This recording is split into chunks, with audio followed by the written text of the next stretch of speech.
Today's Sunshine Note is titled, Facing Death and Jellyfish. I have heard your prayers and seen your tears. I will heal you. 2 Kings 20:5. On the 4th day of our honeymoon, I thought I was going to watch my husband die.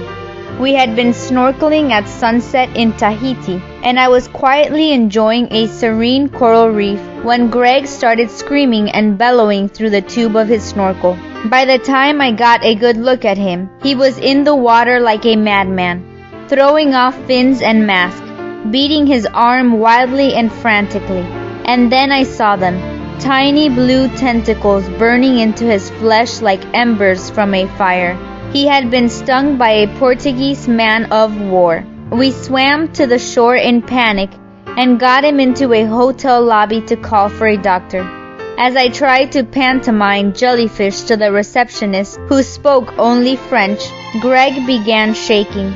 Then his body went into spasms, convulsing uncontrollably again and again and again.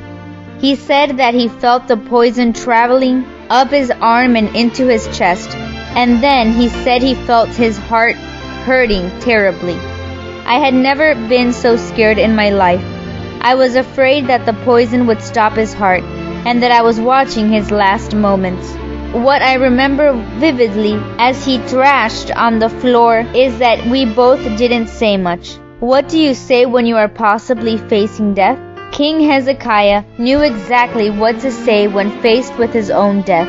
God sent the prophet Isaiah to tell him to put his house in order because he was going to die.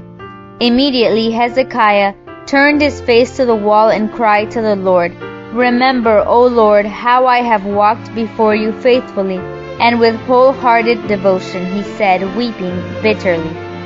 And before Isaiah had even gotten out the palace door, God sent him back to give a new message.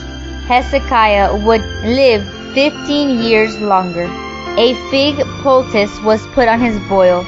God turned the sun's shadow backward to guarantee the miracle, and he lived.